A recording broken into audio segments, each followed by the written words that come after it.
Hello. Good evening, everyone. Thank you for coming to the opening of Poparcade by this really talented friend of mine, illustrationist from the Bay Area, San Francisco, US, Louise. So I knew her from quite a while, actually 2 years ago. We opened the annual illustration that we always take place at the Huigunya Gallery. It's an international event that we exchange artists locally and overseas to do this illustration exhibition. So she was my curator from US, particularly in San Francisco, and she did a really wonderful job. And we had a fantastic opening there and met a lot of artists, and the feedback was excellent.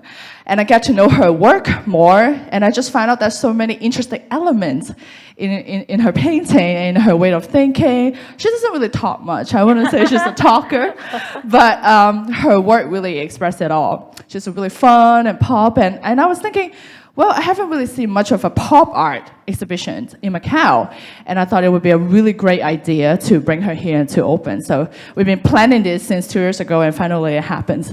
I have to thank you again for the Huigunya, the longest partnership ever that provide us with this wonderful gallery space and really be supporting local artists and also bringing artists from overseas. So I thank you, Dr. Gunya. And I want to thank Macau, our government, of course, the ICM, the Macau Foundation that have been always supporting art to our organization and association like Yunyi. In the future, we hope that we can bring more meaningful, interesting, fun exhibition, do more collaboration. This is our goal, really to promote local art and to make art into something that you look around, something pleasing to your eye. I truly believe in art, in all sort of arts. So this is what we do in Yunyi, and thank you all for coming here to support us. And here you go, here we go for Louis. Do you want to use this? Sure. Hello everyone. 大家好。我係澳門人，但係喺美國出世。So the rest of the exhibition, I'm going to be speaking English. 識聽識講東話，但係講出嚟唔係咁 fluid. So thank you all for being here. Thank you for Rui Cunha Gallery and the gallerists, Red and Alicia, were very helpful in installing the show. Thank you to Christine and Uni Arts for collaborating with me. I'm very excited to be here again. Like Christine said, this is my second time here, having some work here at the gallery, and I'm very excited to be here again to share my personal work with you all. I've prepared a short artist talk to talk a little about my process and my inspiration. A lot of my imagery is really bound in childhood memories of play and nostalgia. So from what I hear is a lot of people see my work and say, oh, I remember that from my childhood. And so this is a big inspiration for me as someone who is constantly, thinking of the past and happier times. And as we get older, they become, grow farther and farther away from us. So I like to make art to recall those memories and that resonate with other people. So if you'll join me in the other room, I'll have my presentation there and I can discuss my work. There's also a catalog out that has images and more descriptions of each piece and the inspiration for each one. So thank you again for being here.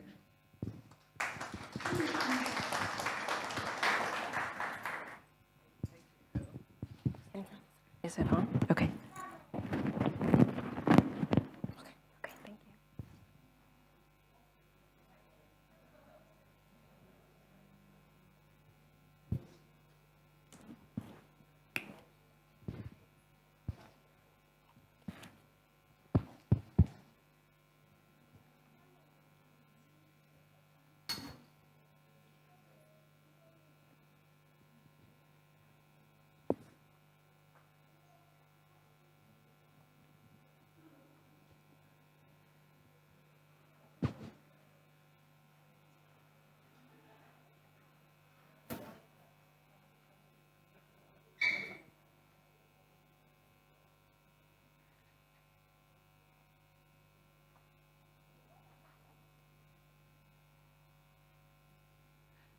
Okay, thank you all for being here.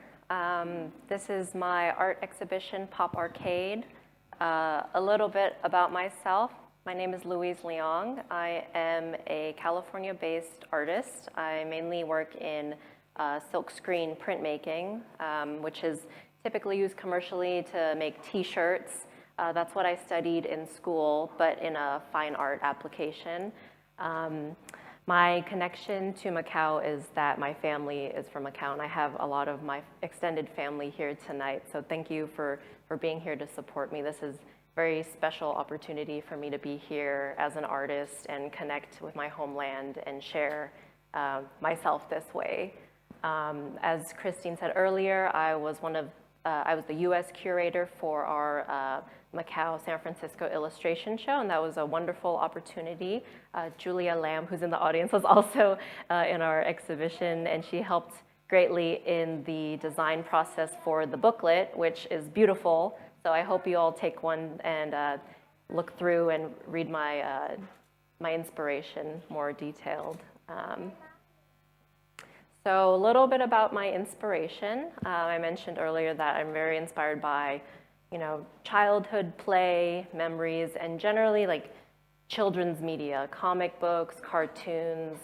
I loved it as a child, and I continue to, surround myself with it. So this is actually an image of my work area, which is totally crowded. I can, barely even see everything here, but you can kind of see that I've cut out clippings from various snacks that I've eaten throughout the latest months, just to keep something like that to inspire me.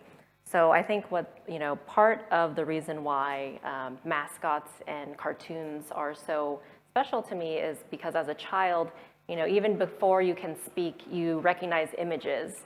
So for me, as someone, Omunyan, I can't read Chinese, so seeing images, and a lot of the work here are of snack foods, and a lot of them I didn't even know the names of, but I'm able to draw pictures of them. So that's partially why, I see these images and I'm immediately really inspired and touched by them. Like, oh, I remember when I'd have that with my sister, who's also in the audience.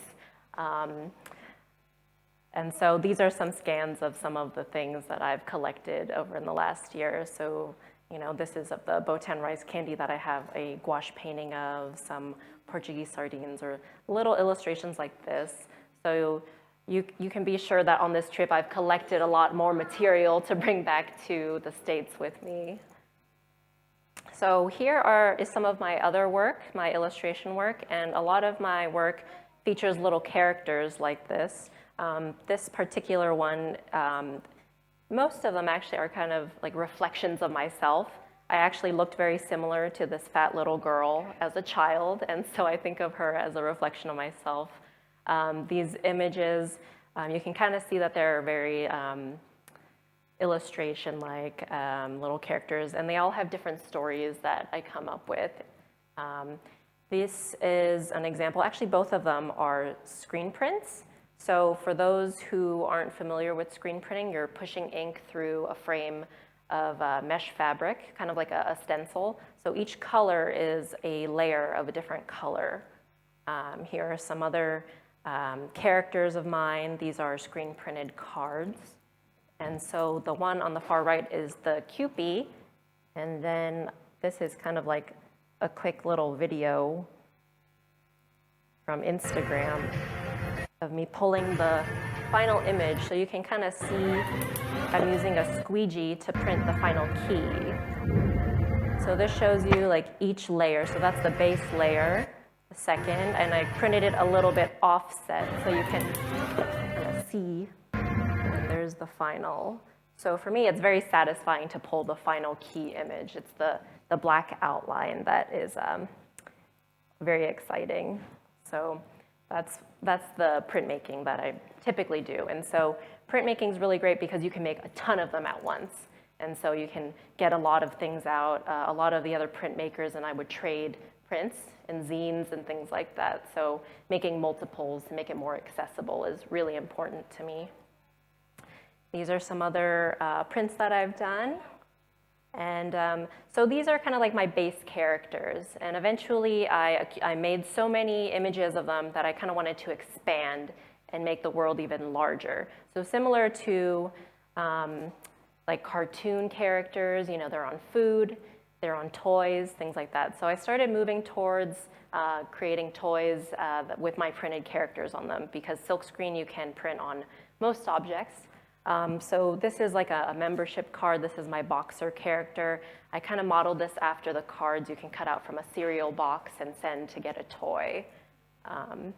This is one of my most ambitious projects. It was a full-scale skee ball machine, and you can see my boxer character there. I did a checkers game with some other characters on them. So I started getting into the analog toy making. The skee ball machine was really cool, and I have another video of it.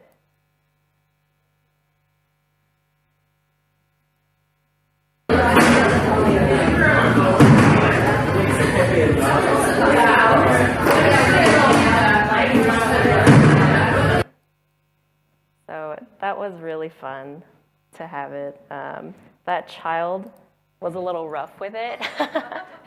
But it was great to see. And what's funny about pieces like this is that I would have it on display, and the adults would all look at it from far away, but be kind of afraid to touch it.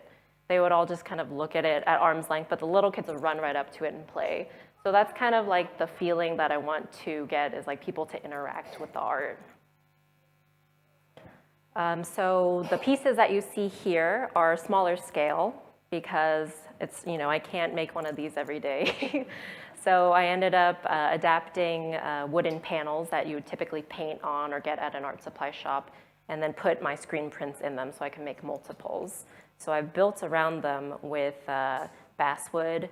I drilled a hole through here with a spring and a nail, so I kind of constructed a pinball mechanism out of them. So I went to the arcade a few times to see how they're constructed for research. These are some other process images of my toys. The one on the right is a concentration cane. So it's hard to see, but the teeth, there are two little divots. So it's kind of like one of those where you move the ball bearings into the little divots. So those are actually very hard to do. I tried playing with them a few times, and I've only gotten them in maybe once or twice in the last few years. So what's fun about this piece is that it's about the same size as a cell phone.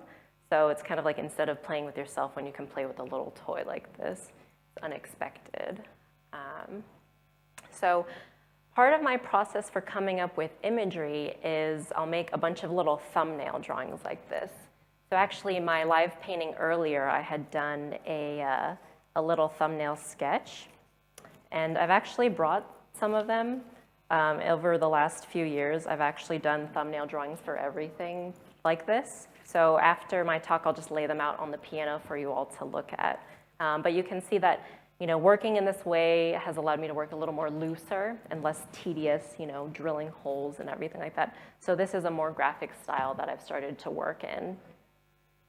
And then this was a larger scale project, so it's also allowed me to work much larger than small precious toys. But this is still inspired by the same imagery, you know, a lot of everyday objects and things like that.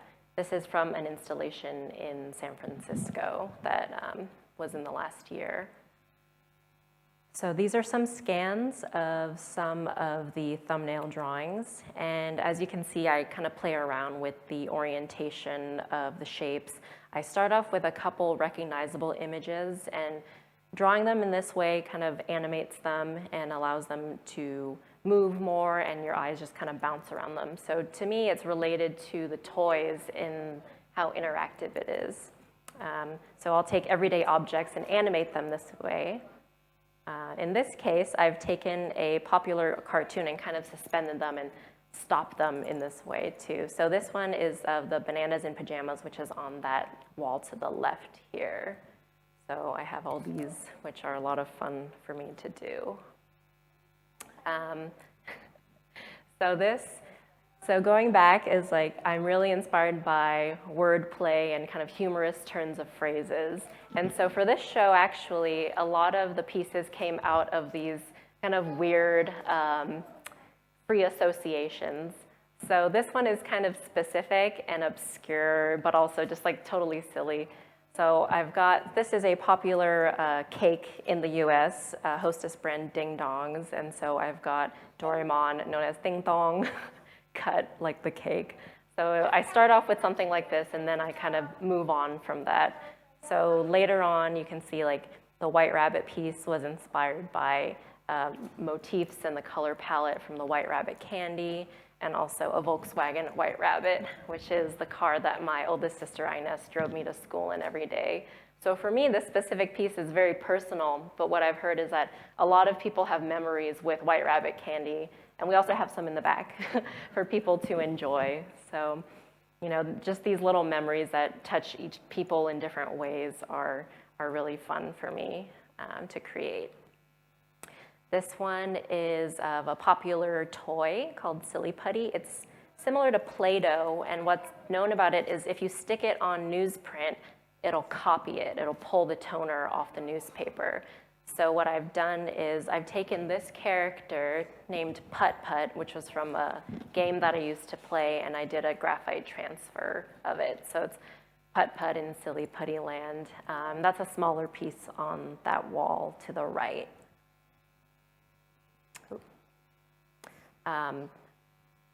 This is the cover image here. So this is, I don't know, very iconic for me, going to Chinatown with my mom on weekends so she could打麻将. So I'd go with her, and as we're walking up to our auntie's house, I'd see the floor littered with these little wrappers. And it looks like litter at first, but when you look closely, you realize that it's a bunch of poppers that people have thrown on the ground, mostly children. So in Chinatown, you can buy like 4 of these for $1, and I imagine that most, like anyone trying to get a kid to just be quiet will be able to give them to him. But so this particular image, you know, I don't really, like, I don't see it very often, but when I do, I immediately think of those weekends going with my mom and like sitting in a room with an auntie's child who I don't know, like listening to the mahjong tiles slam against each other. So I've mashed up the pop snappers with this candy Pop Rocks, which is something also very popular in the States. It's this powdered sugary candy. When you put it in your mouth, it crackles. And what's known about this is when you mix it with Coca-Cola, it explodes. So a lot of my childhood friends would make little like bottle rockets with them. And so you shake it up and you run away and like cover your ears, and so these are the associations I make. So a lot of it, I think, a lot of these pieces I think about like Asian American experiences, or kind of mixing being an immigrant from an immigrant family and seeing familiar things and kind of mixing them with a popular American culture. So these two are the finished pieces, kind of giving you some like free association stuff. Like I was saying before, I don't often know the Chinese names of these candies, but I may, you know the illustration. So I've been able to draw pictures to ask my friends, like, can you get me this cracker that has this little baby on it? And I actually have the drawing that I sent to my friend to get for me. Something important too is where I live, it's near San Francisco, but there aren't a lot of Asian people, so there isn't an Asian supermarket. So only when I visit my mom, I'm able to go to the market and stock up on all these things. So part of it is kind of holding on to them like they're really precious and that they're part of my childhood. These are part of a more recent series. So the food that I collect, I've been taking, making these really detailed representational paintings of them, which is a little new direction for me. I don't often paint, and definitely not, looking directly at something.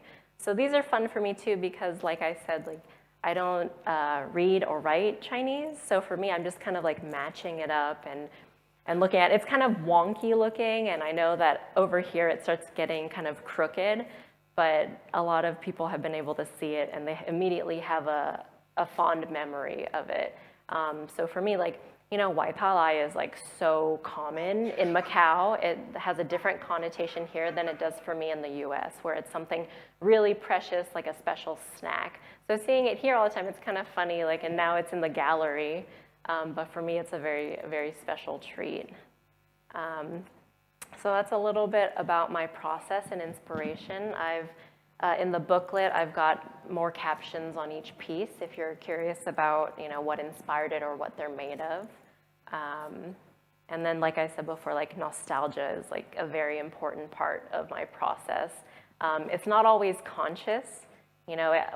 Preparing for this exhibit, part of the time I was really reaching for, why do I do this? And I think part of it is like, I want to make connections with my past self. And from what I hear, a lot of people, it resonates with them in the same way. So I'm really glad to continue to do this kind of work, even if I don't always know why I do it. So yeah, this is me. This is my website. I have an Instagram page. And thank you again so much for all being here, for Rui Cunha Foundation Gallery for having me, Christine and Uni Arts, and for all of you to attend the opening. So thank you very much.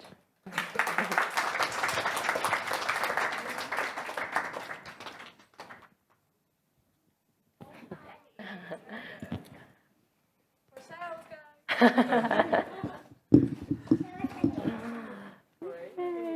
gonna lay it out? Yeah, I'm gonna lay out those other ones too.